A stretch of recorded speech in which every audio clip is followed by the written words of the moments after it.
The date is Friday, January 21st, and you're listening to Entertain This, a thought-provoking podcast encapsulating all things entertainment. On this episode, we're going back in time to talk about one of the best sequels ever made, Terminator 2 Judgment Day. We'll discuss how this movie was made and the deeper metaphors hidden behind the action movie facade. So enjoy!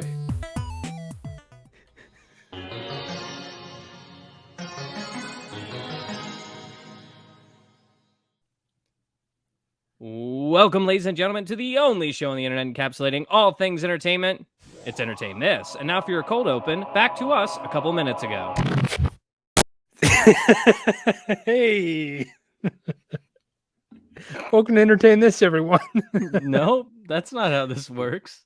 Guess who's doing the cold opening today? Not you. That's right, not me. Alex, back to you. So I've learned something. I've learned that if right before we start the show, I say some obscenity, there's an amount of tension that builds up in Nick that propels him throughout the rest of the show.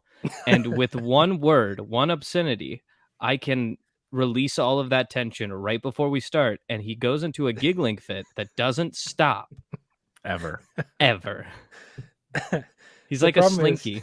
The problem is, this is a reoccurring, I don't know if you want to call it a bit, but you just somebody will say something funny and then I'll be giggling through the intro. Yeah. And, And I try to hold it back, but it only makes it worse. You physically can't. Mm-hmm. I don't know what to do. I kind of want to wait it out, see what happens. I'm okay. See how long he does it. Okay, the cough, I think, clears it. I'm composed. Cleared my throat, too. Okay, great. Well, put in the work, put in the power, and take what's ours. It's Entertain This, a thought-provoking podcast encapsulating all things entertainment. As always, I'm Alex. I'm Michael. And I'm Nick. And that intro felt dirty and wrong. Mm-hmm. Very. Nick, when you edit this, edit all that out. Let's start over. Edit the part where he says the thing. Edit all of it. Edit it up to right now. Okay, and now you're going to put that part that you edited out back in for the cold open, and then you're going to put in this part immediately after that part. And now we can start the show. Oh, it's genius. I love it. You know what? This is just... Do it because it's going to be hilarious, especially when they're listening to this part where I'm arguing with you that you have to do it. It's going to make the joke funnier in the long run. These cold opens are just getting too bizarre and convoluted, and they're going to be like that until we hit a point where it goes back to normal. That's how these kinds of shows work. Mm-hmm. What is normal? There is no normal. I don't know. There was a way I started the show originally when we didn't talk about it, and that's what we'll go back to. Anyway, another week has come and gone. Congratulations on making it to Friday, everyone. It's a huge accomplishment. We're very proud of you. Way to go. You did it. Woo. Look at you. Go, little rock star. We see Yeah. you. We see and acknowledge your accomplishments. And to reward you for that, we got another episode of Entertain This for you. This week in the rotation, it's January, so it's the first month of the year, so things are still a little confusing here. But as we have explained in every episode so far, we did switch up the rotation for the new year, season 3 of Entertain This. Yep. And closing out for the month of January is actually Nick. Nick is now ending each month. So this episode goes to you. I thought the guest was after me. Yeah, the guest is after you, but out of the three of us, you close the rotation. I'm not doing this math. No, with I you. got it. Yeah, We got it. Come on, man. It's just the whole code opened. It scrambled some eggs in my brain, and Yeah. Anyways, Don't worry. When you edit the podcast, you'll get to listen back to the instructions that I gave you on what to do about the cold open. the explicit instructions. It's over very and over and it's- over and it's- over again. I think it'll be very clear once you get in there and start cutting it up. Is this like Groundhog Day? Is that what we're doing? That's not. We did an episode on Groundhog's Day, didn't we? Yeah. No, Did we? Scrooged. Bill Murray. Huh? Maybe we will in the future. Okay, Put let's a go pin in ahead. it. Okay. So, since the beginning of recorded history, humankind has sought easier ways of accomplishing the tasks that we need to do to survive. We Mhm. learned farming, and then we realized that farming by hand kind of sucks. Hey, farming sucks. And then we started using these funny shaped sticks that made digging in the dirt a little bit easier. And then The you know what first we tools- did? After that, we said, these funny looking sticks suck. And then the first tools were they were rugged. They were nature-made objects, like we said, sticks. They're simply repurposed by our caveman ancestors, and they're the ones that had the bright idea to say, you know what, me want more food, less work, unga bunga, and it's the tools of the age that helped us out and to do it. I don't know if that's PC. It's not offensive, but isn't it? I don't know. Cavemen are going to be very angry. Geico did that whole bit with the. They had a TV show. They had a Yeah. whole TV show. Yeah. I was a little offended. Speaking of somebody with 3% Neanderthal DNA. Anyways, that's off track already. Is that a fact? True. Is that a lot? I don't know. Is that everybody? I just pulled that off the top of my head. I don't actually know. Oh, if that's so it's not. So the first answer, the question was, is that a fact? The answer to the first question would have been no. It's a guess. You can't fact check me. You don't have my 23andMe. Next try, Chloe. Neanderthal isn't a race of people that you can track through 23andMe. It's No, I think you can. yeah, I think you can because it's still in your genome. Yep. Don't think you can. I Yeah. don't think that you can be like, oh, I'm this much Neanderthal, because No, I think you can. everybody was Neanderthal. Everybody Neanderthal was, is- but it depends on how diluted it is at this point. Yeah. I don't think so, guys. Anyways, I don't think so. evolution's a weird topic. I think and- that I feel like we're about to get into a science talk anyway, and I feel like if there are science people listening, they're going to be.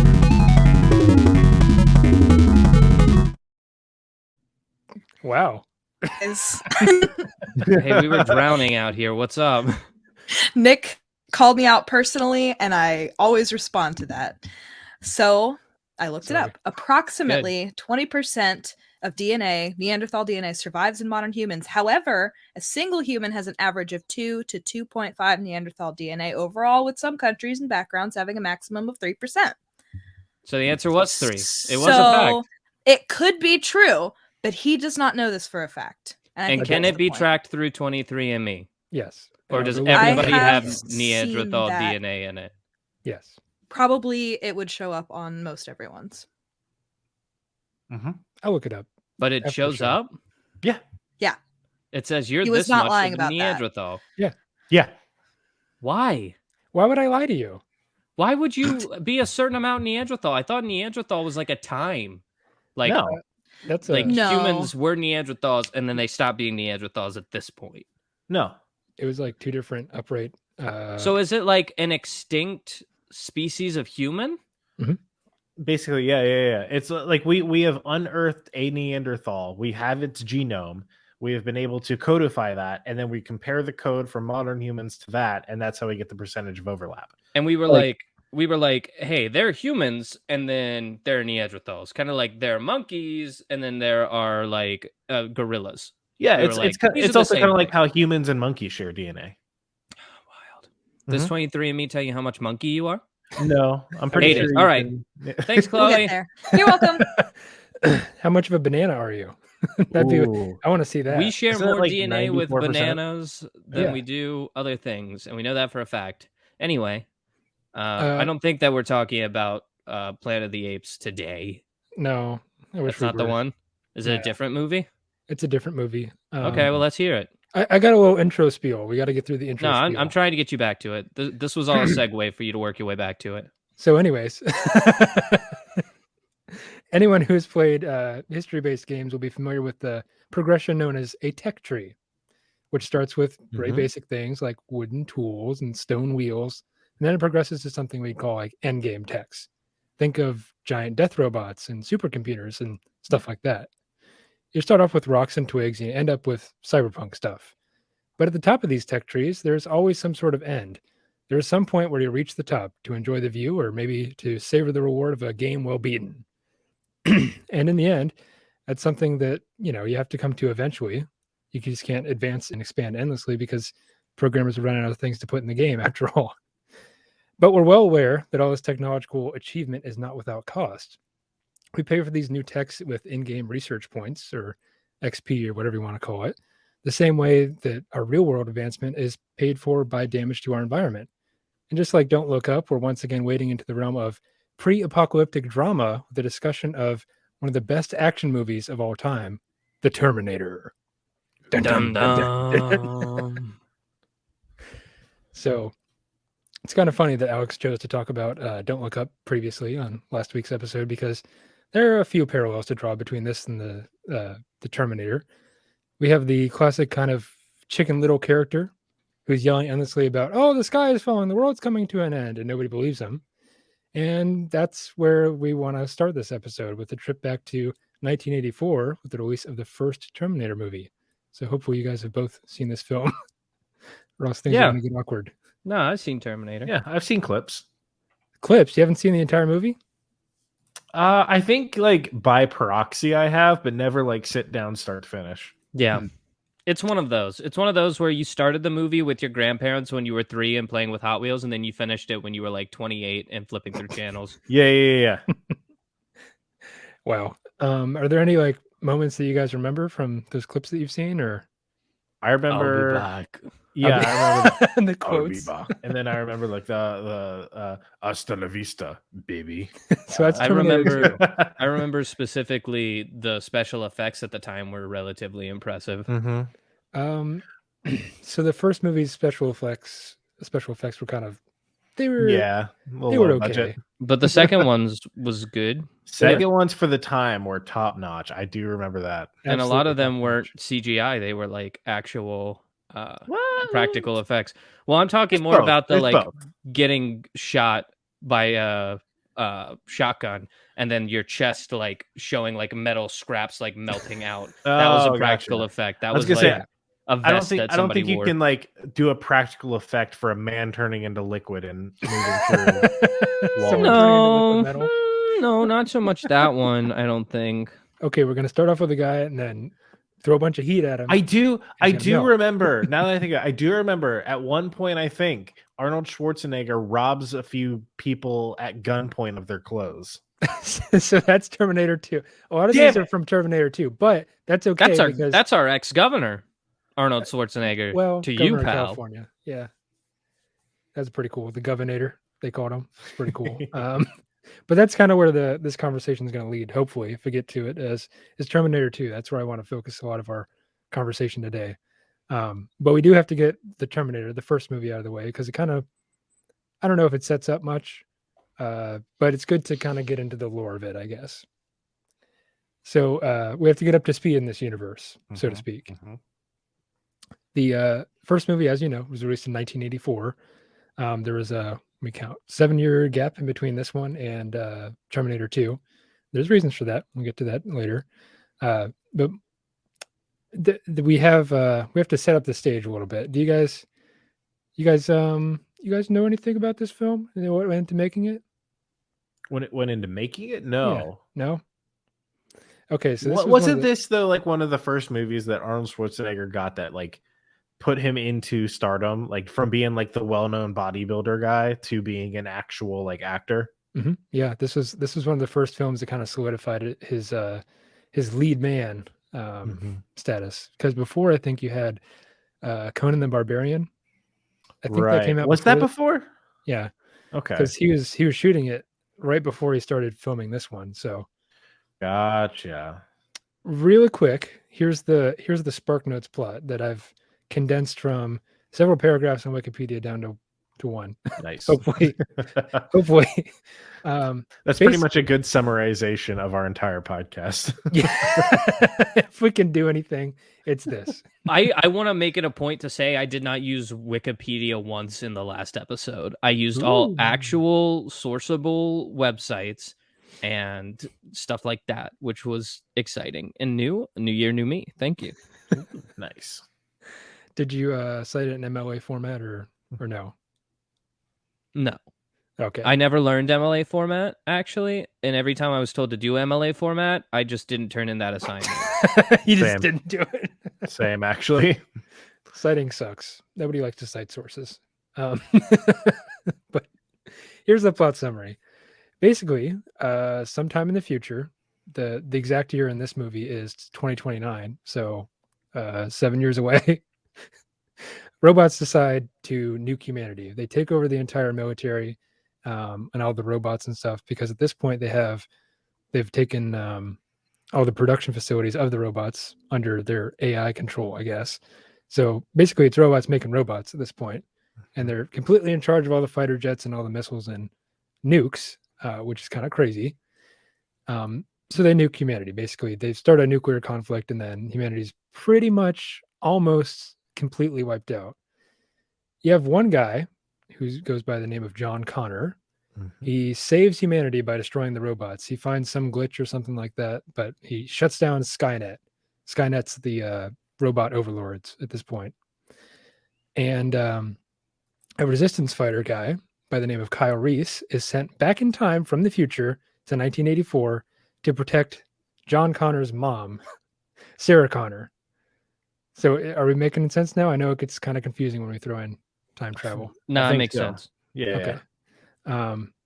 And then at the same time in 2029, a Terminator robot, who's played by our boy Arnold, is also sent back in time from the future to 1984 with the set goal to kill Sarah Connor. So, and then you have this conflict ensuing where the Terminator robot's hunting down Sarah Connor, and Kyle Reese is doing everything he can to protect him, of course. Robots are very big, bulky pieces of metal, so they can take multiple, pistol rounds to the face and be just fine, which I think happens in the movie. But eventually the resolution of this conflict is that, so it's kind of funny because Kyle Reese turns out to be John Connor's dad. He gets a little romantic with Sarah Connor and impregnates her, of course, on the first go, which is, What a cool way of saying that. What a poetic and cool way of saying that that's what happens. They get very close. How about that? It all ends with this scene where they're in some sort of factory and they take a hydraulic press and crush the Terminator. They somehow lure him into the trap, and so he's dead. I love those hydraulic press videos. Welcome to the hydraulic press channel. Today we are going to compress the Terminator.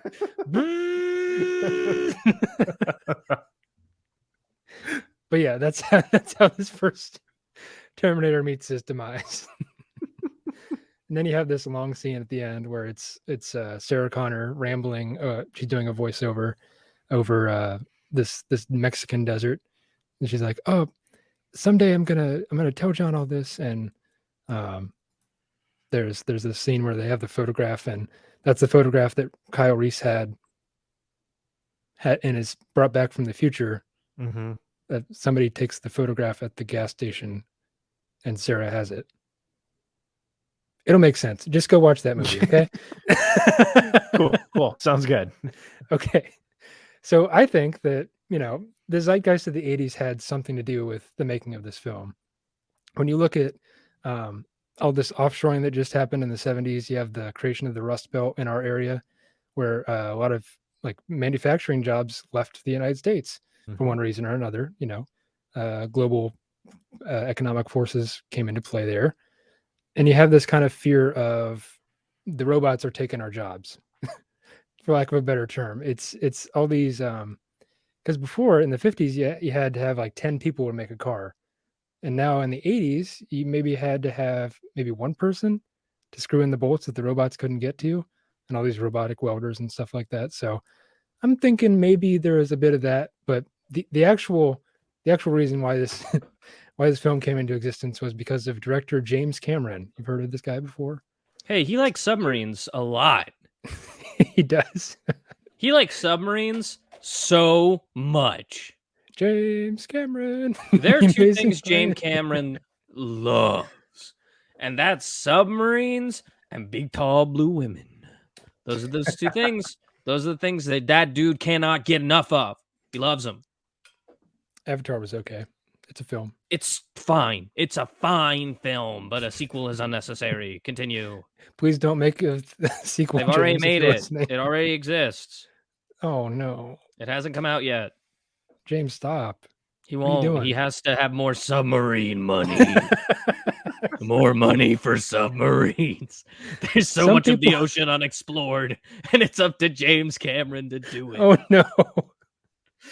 You know, some millionaires, they take rockets to space. Some take submarines. James Cameron dives too deep into the ocean, and he comes up on Mars like, what the fuck?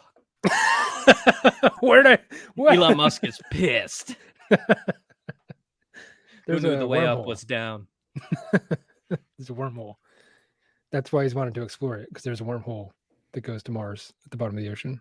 So anyway, he was like, I love submarines. I love these giant mechanical arms. I'm going to make something with giant mechanical arms. What about a man? How about Arnold Schwarzenegger? He's already got giant guns for arms. Terminator. Arnold is absolutely jacked in this film. I definitely like to look at him a little more. But the this all happened because James Cameron was there is a percentage of our fan base who, when you said that, just put a little tick next to your name. like, yeah, got him. There he is. James Cameron was making a film about piranhas or something. I forget the actual title. But basically he had a fever dream because he'd fallen ill. Good. And he was Sorry. he was being chased by a metallic torso holding kitchen knives, dragging itself from an explosion. Does that sound familiar? Can I just say, James Cameron, fucking weirdo. What up? You weirdo. Such a weird thing to be dreaming about. But yeah, that sounds like Terminator. It was a fever dream, and that actually happened in the second movie, which we are going to get to. Minus the kitchen knives, I guess. But the initial outline of the script involved 2 Terminators being sent to the past, and this was similar to the Terminator in the film, while the second was made out of liquid metal, which cannot be destroyed with conventional weaponry. Isn't that like, doesn't that metal have like a special weird name?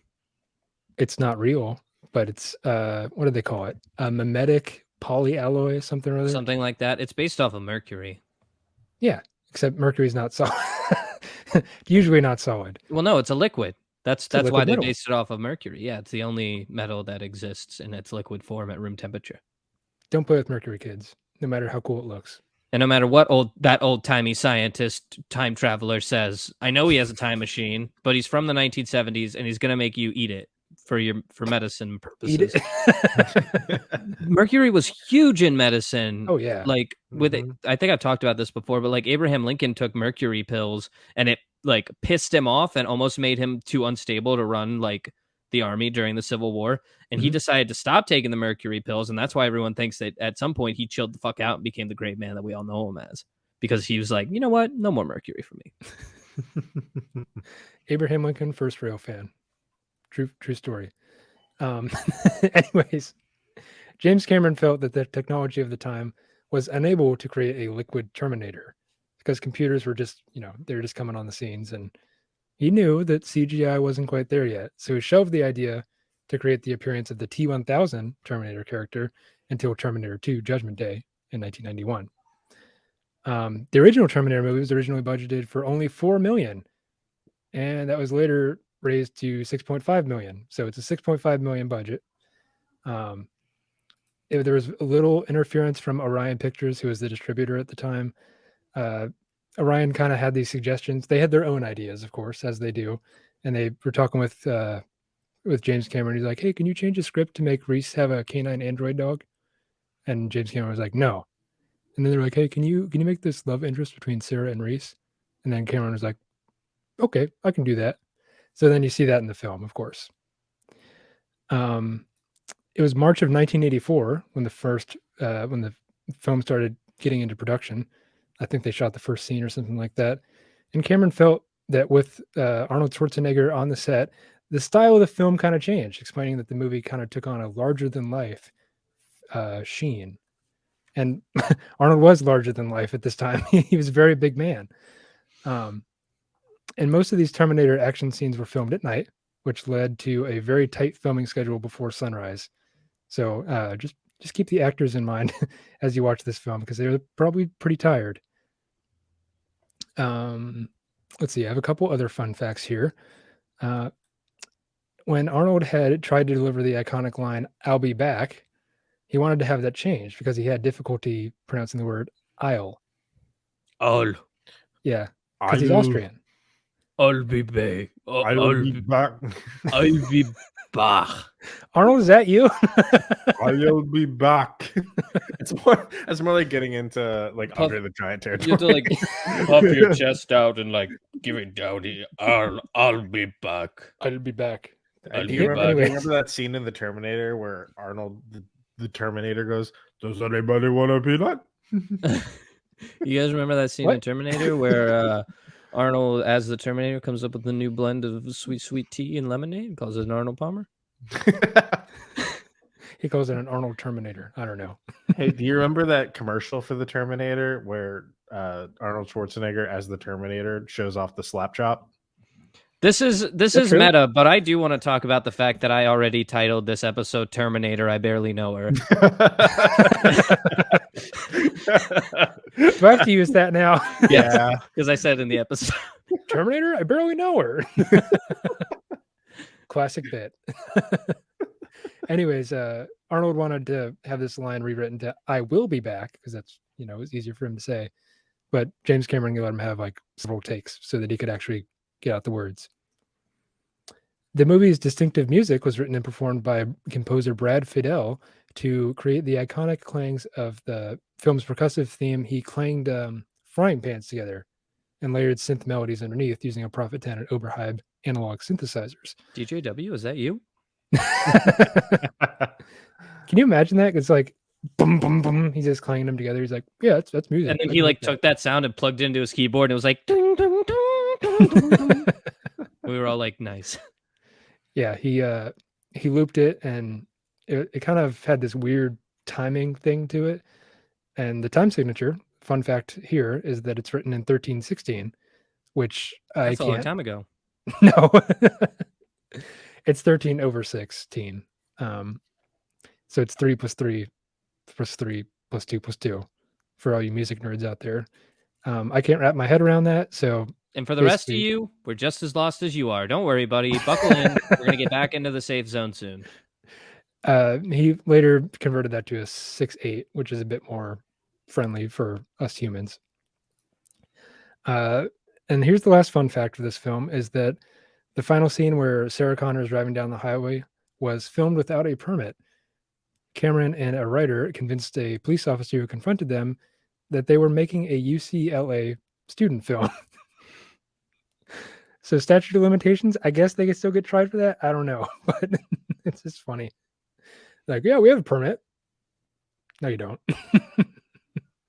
But we could have a permit. You never know. So this film has the big theme here. The big theme at play is that the potential dangers of AI dominance and robot rebellion. Like iRobot with Will Could Smith. Be. Robots have become self-aware in the future. They reject human authority and determine that the human race needs to be destroyed. The impact of this theme is so important Will Smith. that the prevalent visual representation of AI risk has become a Terminator robot. I mean, think about it. Every time you see something about, oh, AI are going to take over the world, usually it has like Arnold's red eye Terminator face on there somewhere. I thought that had to do with Hal. A little bit. Yeah, that was. Yeah, I think he was playing homage to that for sure. Showing the little red That's eye. fun. That's fun. Yeah. I like that.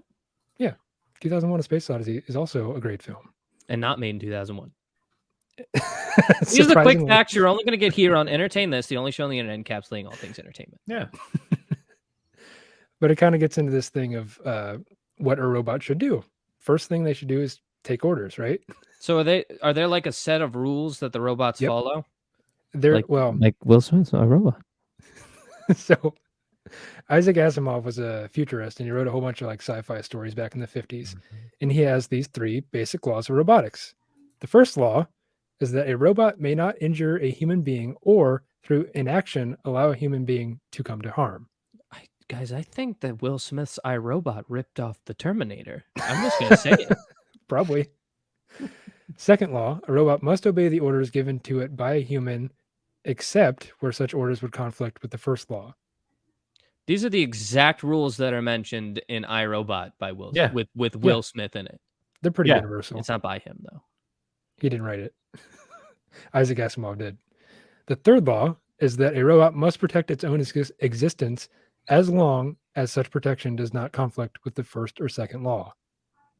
So Terminators break all these. They were like, what if robots didn't? What if robots hated humans, only wanted to protect themselves, and whatever the second rule was? And they killed humans. I don't know. Did we ever figure out in these movies why they want to kill the humans? The Well, they thing is, specifically want to kill one human, if I remember correctly. they want to wipe out all of humanity because Well, they see the And it starts Terminator, with one. Arnold Schwarzenegger, wants to go back in time Yep. to kill the girl because Sarah. she has Sarah, because Yeah, her Kama. baby grows up to lead the human revolution against the robots. yes. Yeah. They're like, we're going to kill her so she never has a baby, so the baby never becomes the leader of the revolution, so the revolution never happens. So they can still kill all humans. So we can kill all Yes. humans. Yeah. Basically, they see humankind as a threat to itself, which arguably we are. But their initial impetus was like, hey, we got to protect, the United States or the world or something. We got to protect humankind. Well, what's the number one threat to humankind? Other humans. So it was like So a just- glitch where like somebody programmed it and like logically it made sense. But in Logically, it makes a practice- lot of yeah. sense, right? if human threat to human, kill human. I don't know how you set that up in language. if human hurt human, kill human. If Yes. human hurt human, kill human. Kill all human. You hurt human, you kill human.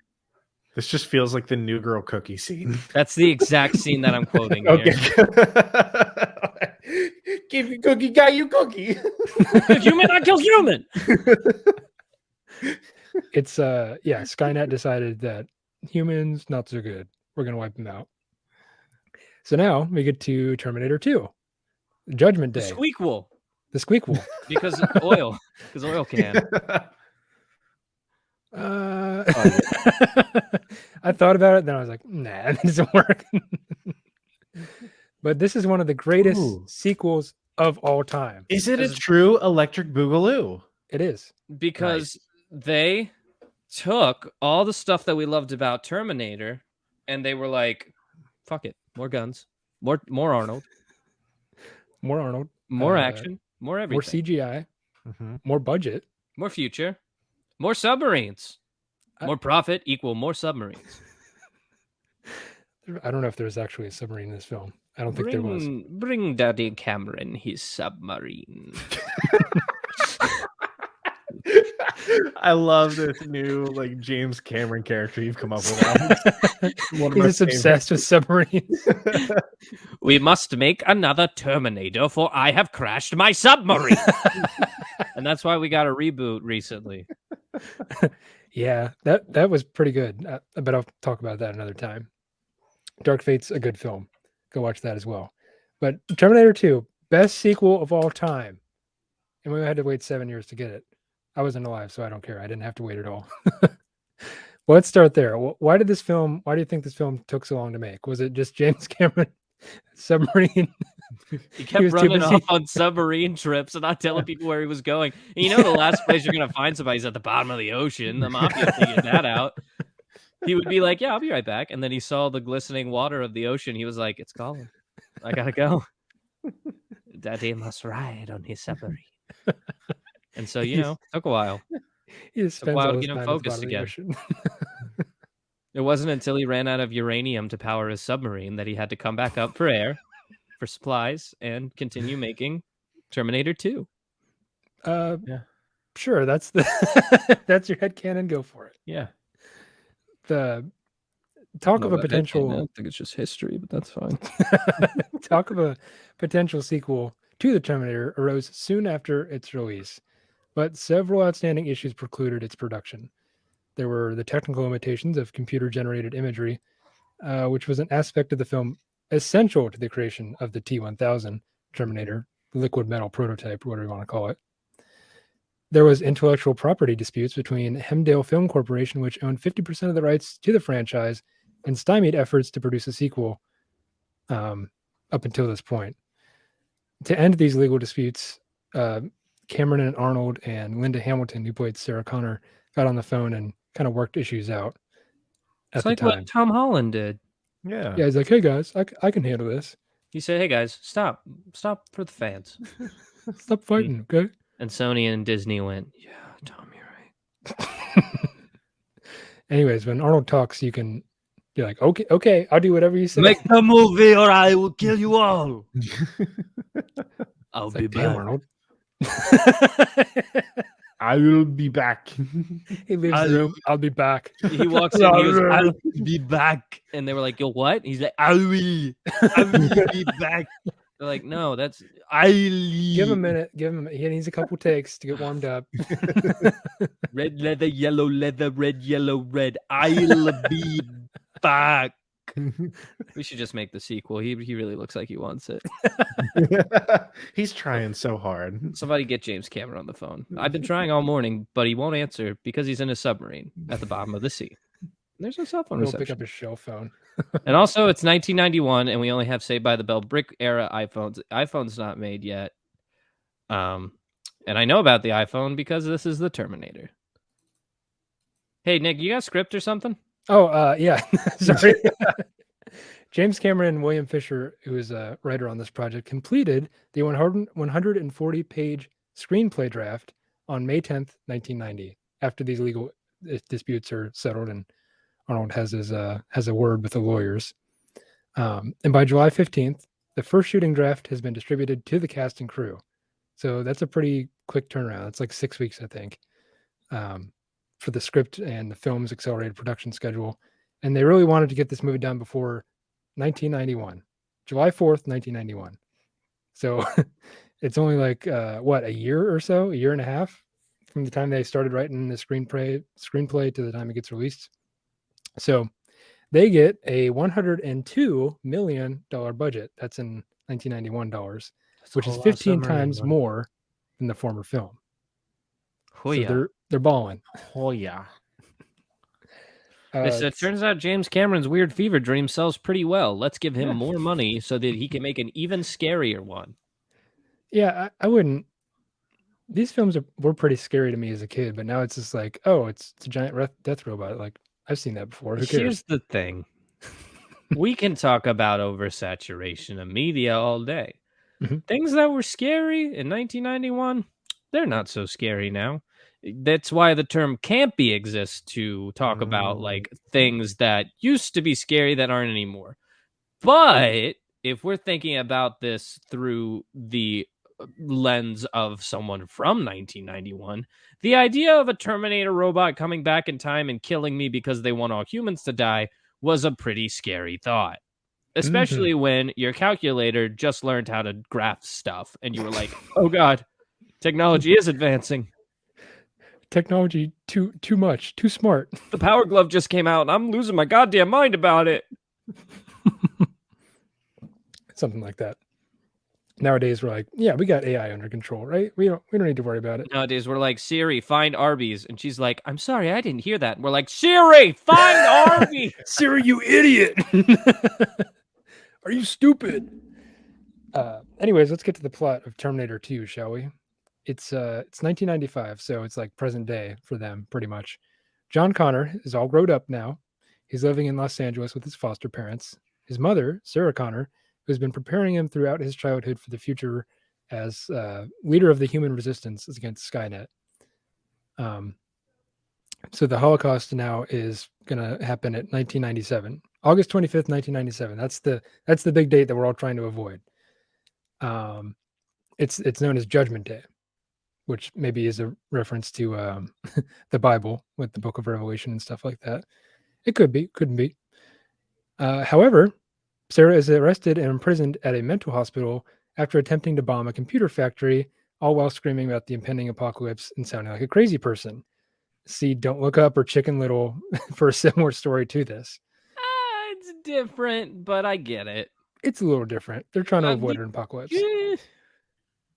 I get a C for credit, I think. I don't know if they exactly compare because Sarah Connors did have information that nobody else knew. And wasn't trying to convince anyone of anything. She was 100% on it. Like, she was like, this! And everybody was like, you're actually nuts. People didn't see it.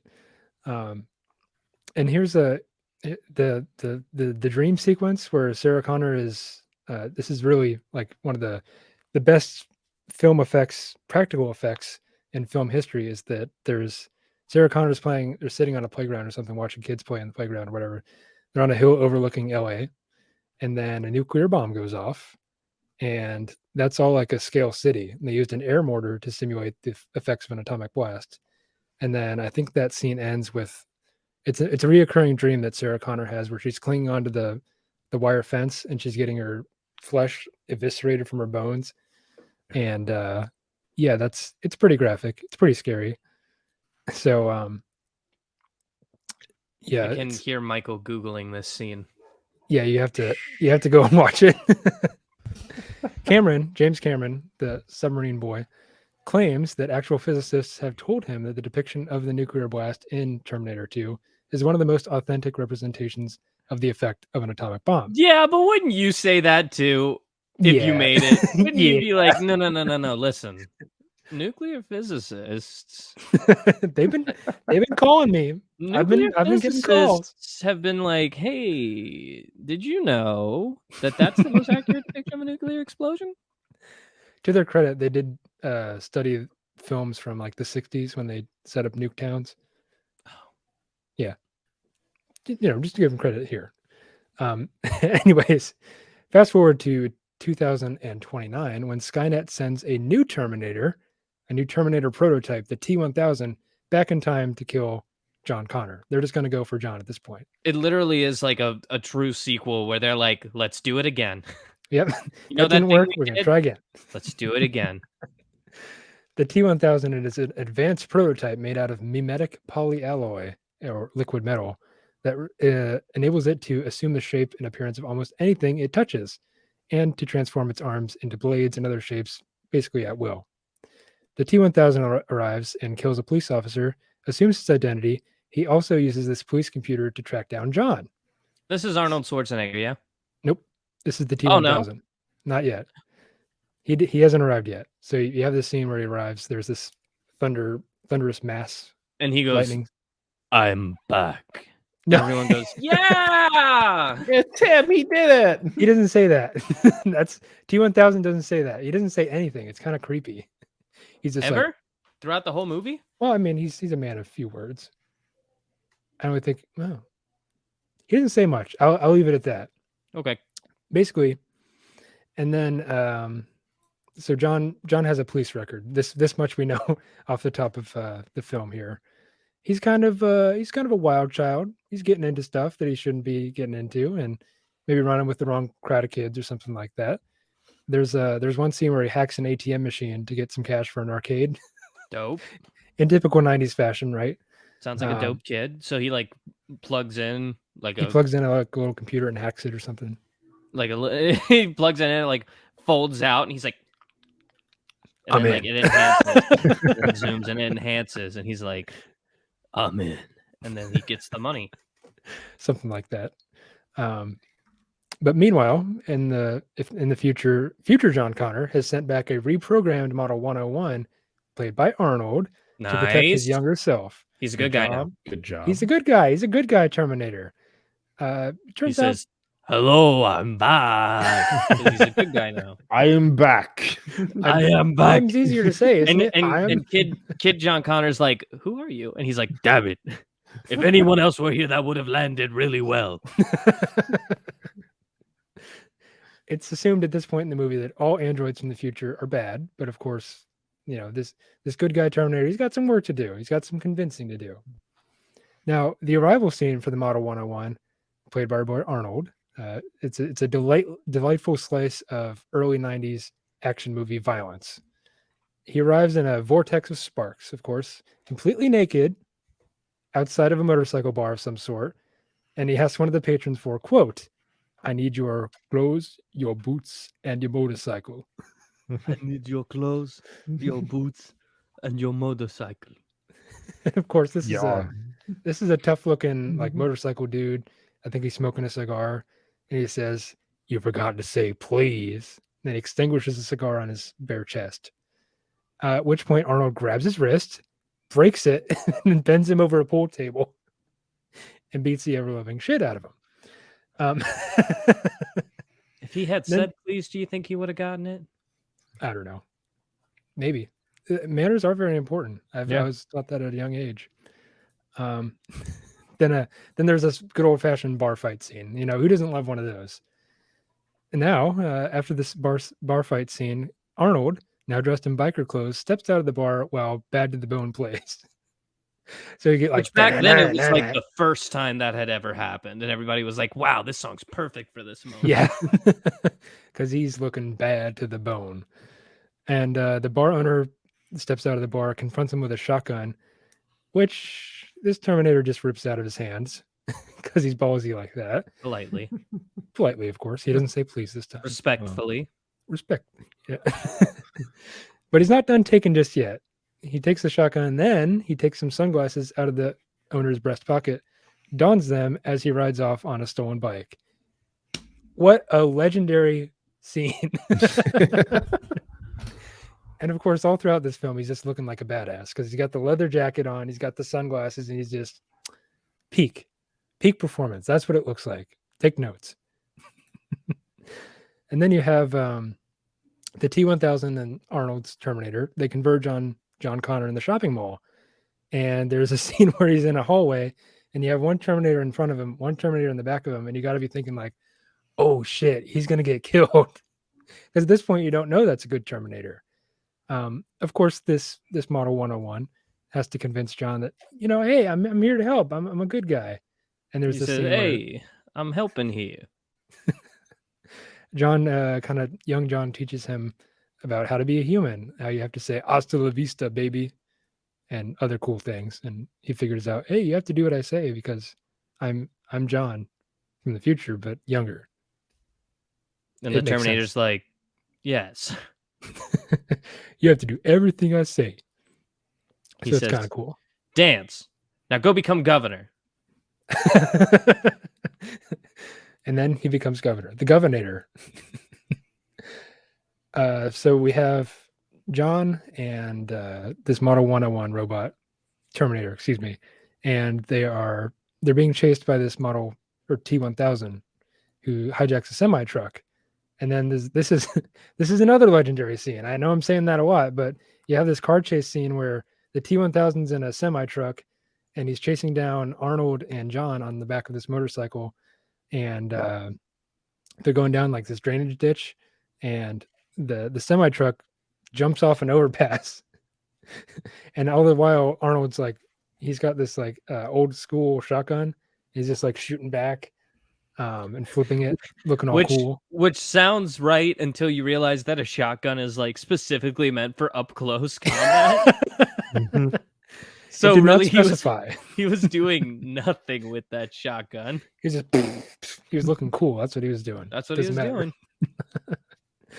So eventually, they elude the T-1000, and they find Sarah Connor in the psych hospital because John's, he's like, "Hey, I got this giant killer death robot. Why don't I use it to break my mom out of the hospital?" That sounds like a pretty good idea. So they do that, and then you get like this first exposition scene where the T-1000 shows off all his powers. Like he can break open a metal an elevator door with his knife arm thingies. Dope. And he takes several shotgun blasts right to the face, only to just go back into normal. It's kind of nasty. Yep. And then you have this scene where Sarah Connor is trying to kill the creator of Skynet, because if you kill the creator of Skynet, then you stop the robots from killing humanity. Is the creator of Skynet a man or a child? He's a dude. He's like a full-grown, like 30-something-year-old. He's got a family. They just go to his house, knock on the door, and Sarah tries to kill this guy, which is kind of messed up because, I mean, I don't know no better. He doesn't know any better. Of course, he manages to escape Sarah's wrath. Because she realizes, no, that's what a Terminator would do. A Terminator would go and kill things, just all willy-nilly. But humans, we care. We know the value of human life, and we're not going to do that. So you have this scene where they go to the Cyberdyne building. Cyberdyne is the company. The Cyberdyne Corporation is the one that creates Skynet in the first place. It's a programming or software, maybe hardware company, arguably. But you have this quintessential 90s action movie where there's a bunch of explosions, cars exploding. There's police helicopters. They surround the building because they catch wind of this break-in because they're trying to kill trying to destroy a CPU chip that Cyberdyne has from the original Terminator. Remember Terminator 1, how they crushed him in the hydraulic press? They took the CPU from that, they found it, and then they reverse engineer it, and that's how they get the wild. Yeah. That's wild. butterfly effect. No. It's a paradox. I guess those shouldn't happen in regular time space, but I don't know. But eventually, they manage to escape. They blow up the entire lab. There's this big scene where the creator of Skynet, he dies in the fight, I think, because he blows up the lab, but he kills himself. Sacrifice. I mean, I guess it's a good thing. So then you have this scene where the final scene of the movie where the T-1000 and the Model 101, played by Arnold, converge on the steel mill. And it was actually shown in one of my introduction to media aesthetics class in college, because this scene was shown as a reference point for good lighting and how you can use lighting to your advantage. You have these cool tones of the blue lit T-1000, this modern kind of looking guy, and then the warm tones of the steel mill reflecting off the Model 101. He's kind of old school and he's kind of red in the face. With the color palette alone, I think you can extrapolate a ton of meaning. The cold liquid nitrogen from the tanker truck behind the T-1000 eventually blows up and freezes him, and then they shoot him, and he blows up, because that's what happens when you crush a frozen thing. So you think, oh, okay, happily ever after, the T-1000's dead. But he's not, because the heat from the steel mill causes them to melt down and starts to congeal back again. And then you have this thing where it's Terminator versus Terminator. Like, this is the ultimate fight of all time. The advanced model seriously damages and shuts down the Model 101 at one point because he gets the upper hand. But he brings himself back online using a power source. I think he touches a exposed wire or something like that. And then Sarah's shotgun blasts fail to knock down the T-1000 into the vat of molten steel as it's about to kill John. And the Model 101 shoots it with a grenade launcher, knocking it into this pool of molten steel. So freaking wild. This film is so good. Best sequel of all time. They're like, what if we did so many guns? I know they're robots, but what if they also used guns like a people do? Yeah. What if they did that? Yeah, they're trained in all weapons of human destruction. Kind of scary. At one point, I think Arnold actually wields a minigun too, if you needed more reason to watch this movie. Just a giant, like, helicopter mounted machine gun. He's just carrying it like it's nothing. It's whatever. But anyways, at this point, the T-1000 is getting melted down. It's all hunky dory at this point. And the CPU from the Cyberdyne offices is thrown into the molten metal as well. It's completely destroyed. But the Model 101 explains that its own CPU must be destroyed in order to ensure that Cyberdyne cannot use it to reverse engineer Skynet technology. So John at this point is like, oh no, I was getting used to having a cool robot uncle who's also Arnold.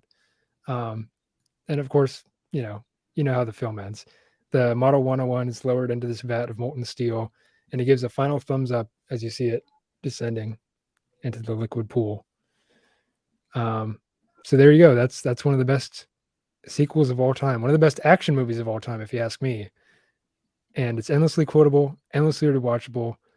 I just think that maybe Skynet could happen in the future. I don't know. Maybe it's already here and I just don't know about it because I'm a civilian. But AI is getting pretty bizarre. True. And maybe you could argue that AI is already here with, you have all these social media sites destroying democracy, or how we like to call it that. But it's you have Zuckerbook, right? Mm-hmm. You could argue that artificial intelligence like Skynet is already here and causing actual damage, but not quite in the same way as, Terminator Skynet. I think artificial intelligence in this day and age is kind of a buzzword, for lack of a better term. But really, what does artificial intelligence even mean at this point? Does it mean something that serves you ads or something? Is it something that serves you the next post on TikTok or something like that? Or is it like this nefarious Skynet demon that's just lurking out there collecting all this data for future use? I don't know. I feel like Michael might know what makes something AI. What is makes an it AI? Yeah. What is an AI? An AI in general would be like a program that is able to take an input and decide what to do based off of the parameters of the input, and is able to refine their process based off of the outcome of the input and the output. So, like, have you ever seen those videos of like walking simulators, like where a computer teaches itself how to walk? Yeah. Like that, or it's like over time it sees like, okay, I succeeded here, failed here. What, like, It's okay, the I capacity succeeded. to learn, I guess. Yeah, it's capacity to basically take input and output, see what works, see what doesn't, and then continue to improve upon the outputs. So yeah, basically that's it. Yeah. So it's like you have to give it an end goal in mind. So that would be like the 3. You would have to be probably like more specific than the 3 like laws of robotics. Because But hopefully those are already hard baked in. right. Well, not even that. Like you would still have to like program out those individually. Like you would have to codify like what is a human, and like you'd Oh. have to like codify like how would a machine think about a human in this like abstract way that to us like probably doesn't make any sense. But yeah, like you could have it be like whether like it's a combination of like body temperature, skin tones, or just like flesh as a whole, the general sizes. But even then, it's like all of that varies so much, and that's why like we're still so far off. And when it comes to AI, even being able to do like we can't even make a fucking like Xbox Connect that works for everyone. Oh, no. Like, do you guys remember that? Oh God. Yeah. Yeah. Connect. Like the Kinect couldn't process like black people Oh no. because it was only tested on people who with like white skin tones, Oh no. and they didn't realize that it was able to like pick up like what a human was like on if their skin tone was contrasted enough against the background. I mean, it's a series of shortcuts they probably took just to get the product out there. But The point is, we don't have to worry about a Terminator anytime soon. Not for a while. yeah, and I think, people in the 80s probably understood that, but it's a fun thought experiment. Yeah. Like, fun. Like there is a whole side to like AI right now that is all about like ethical AI. And it's like Ooh. it is taking the whole ideas of like, okay, making sure that when we put an input into an AI that it's actually taking in concerns of like languages, skin colors, ages, like cultures, and how can we do that in a way that can holistically represent humanity as a whole. And like making sure that like AI isn't like overstepping its bounds.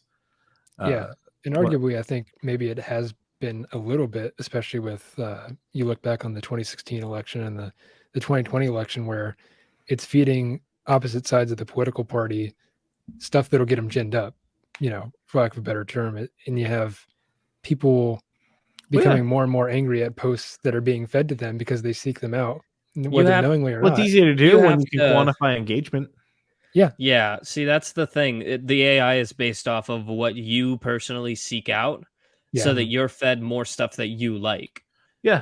It just So so especially happens when that it comes to like misinformation and political views, if you like a certain political view and you seek out content with that and you interact with content that is made to cater to that specific point of view, Facebook's going to be like, oh, they like posts that includes these words. I'm going to show them more posts that includes these words. And I'm going to show them products that people who also like these words bought.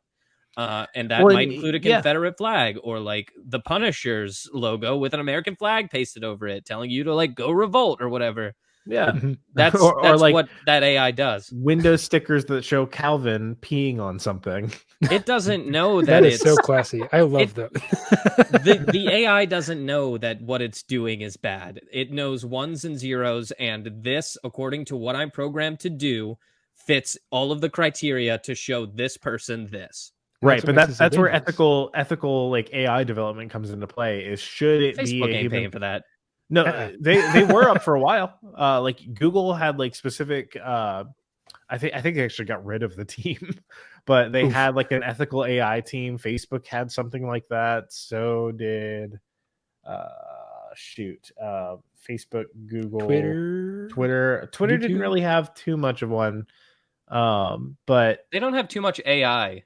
Like, no, I happening. mean, every company has an algorithm that is smart to a certain extent. It's just like, at what point does that become an AI?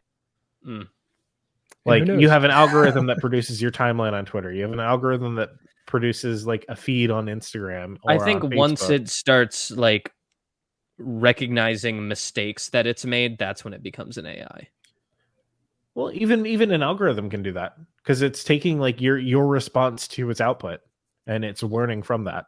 Yeah, see, that's the point where I think it becomes an AI, like artificial intelligence, is when it stores like, oh, hey, he didn't like this, so I'm going to eliminate everything related to that and Mhm. start showing him this. Oh, he did like this. Oh, wow, this guy keeps clicking on these goddamn Spider-Man posts. I'm just going to fill his recommendation with a bunch of Spider-Man stuff. Oh, he's clicking more into like people posing Marvel Legends action figures. Then I'm going to start trying to sell him Marvel Legend action figures. Oh, he clicked. Oh, he bought it.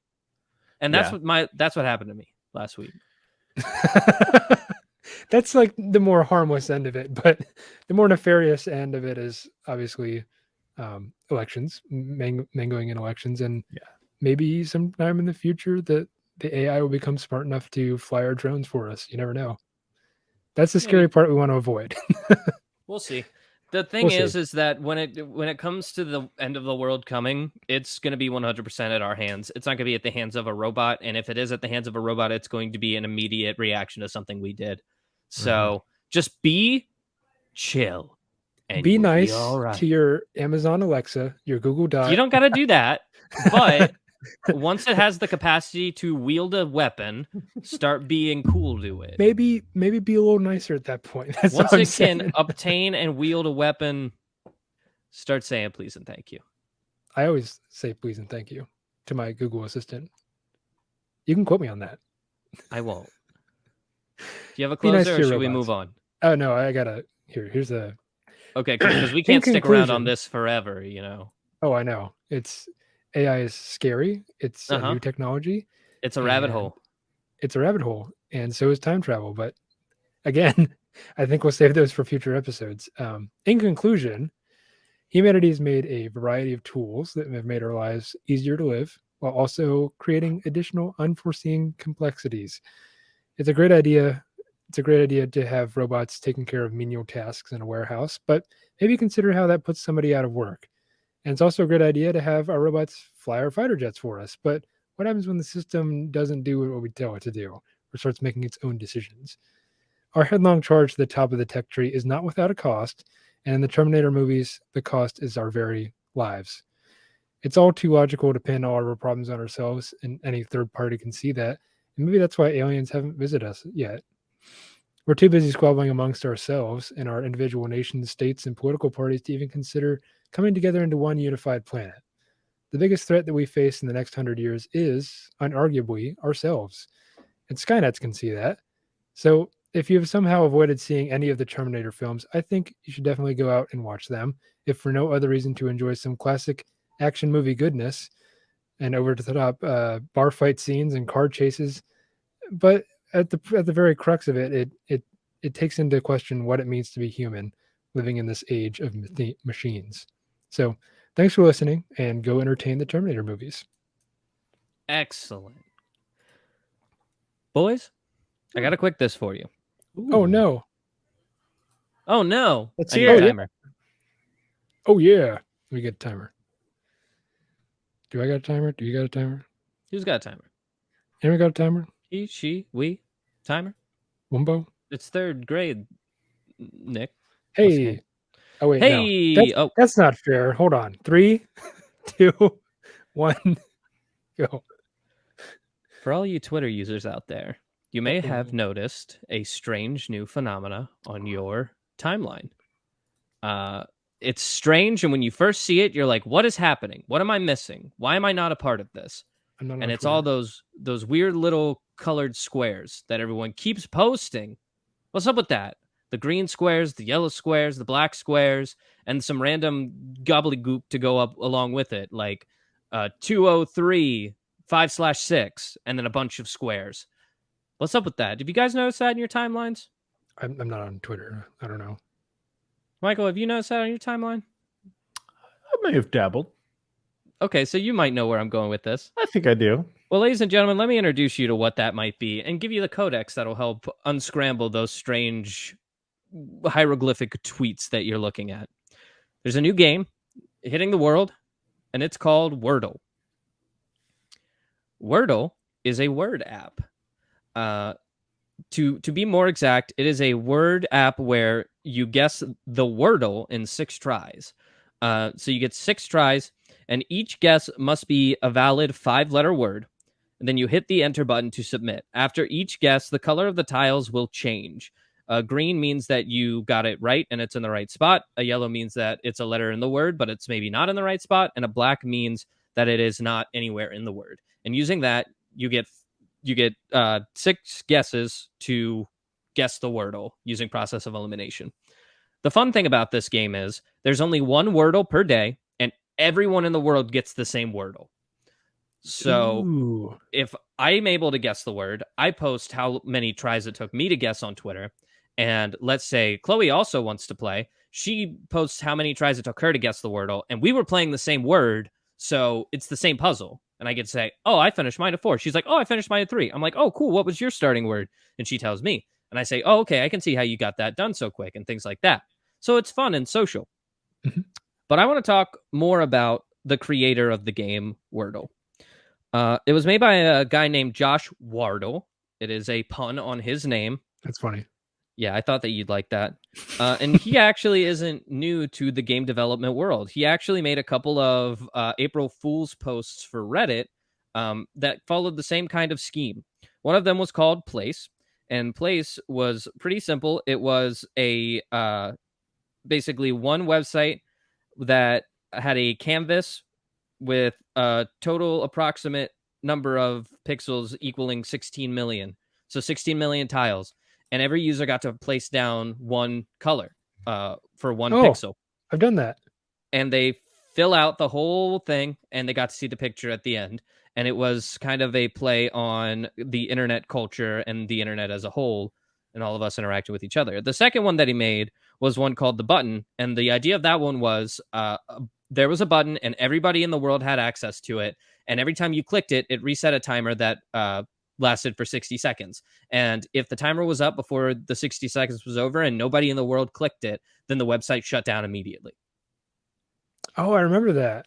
Yeah, that was in 2015. And it lasted from April 1st, 2015 to June of 2015, which was the first time no users pressed the button before the timer reached 0. And that's going 24 hours a day. So that means around the world, people were pressing this button. So he's come up with some pretty cool ways of getting the internet to work together to create these things. Like Wordle is another example of something that creates all one thing. So now the next part of this quick this is talking about the kind of nasty side of it, because Josh did not patent Wordle and he did not trademark it.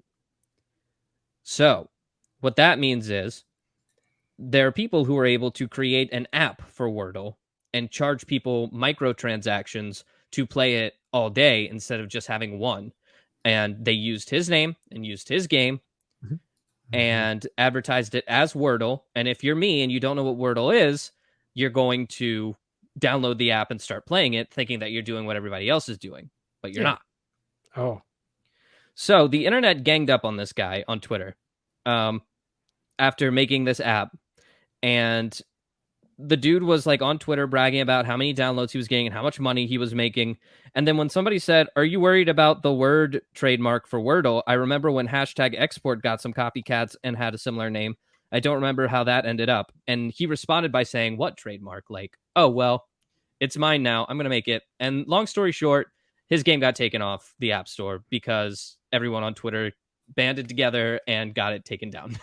Good. So ultimately, the internet social experiment that Josh had planned actually turned into how many people in the internet are going to defend me against this copycat who is stealing my idea And how fast can we get his game taken down? And the answer was 1 day. So that guy can go screw himself, and you guys should go play Wordle. Is it only on Twitter? No, it's a website. Oh, okay. Wordle is a website, but you post your results on Twitter so that other people can see how long it took you to get the Wordle. But you don't have to do that. You can just play the word game and then text us about it. I love the word game. I love Yeah, I it's remember called all that Wordle. stuff, like the button. There was a whole subreddit devoted to not pushing the button. Oh, really? Yeah. There was, what was the other one? The squares? Mm-hmm. The click It was squares? called r/place Yeah, it was. because you place a tile. I don't remember too much about that, but people, I think there were separate subreddits for particular colors of tile. Like there was one, they wanted to cover it all in red or orange red. And there was another one all about blue. So Yeah, you can only place one tile every like 5 to 10 minutes. The Yeah. timer would randomly reset when you placed a tile. man, I had no idea that one person was behind both of those. Yeah, And now one he's guy. doing Wordle. And he made Wordle, and another guy tried to profit off of it and got his ass kicked. So don't download it. Go to the website, bookmark it to your home screen, play it every day, and tell me how you score. You guys remember Flappy Bird?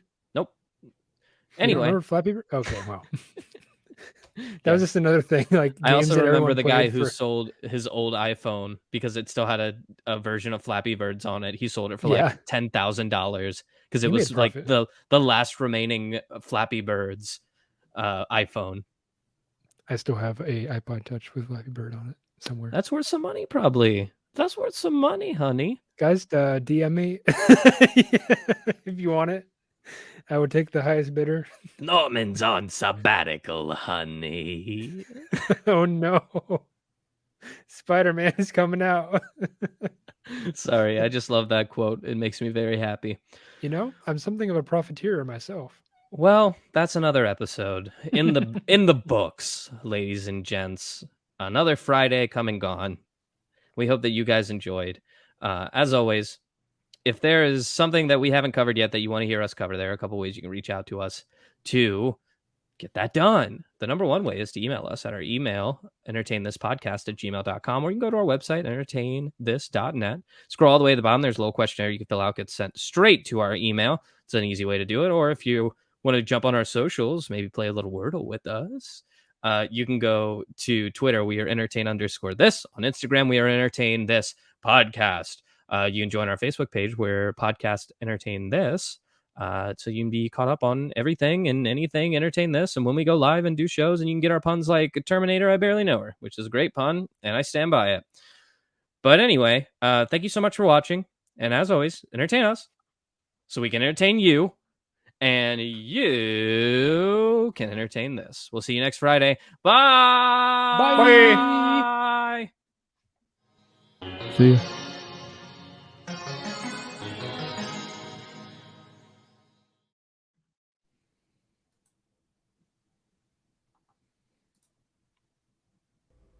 This episode of Entertain This was written by me, Nick Mustakangas, with additional commentary from Alex Steele and Michael Savoya. Our showrunner and resident fact-checker is Chloe Price. Our theme music is Rushable by Aaron Spencer, with interstitial music by DJW. Tune in every Friday for new episodes, and thanks for listening.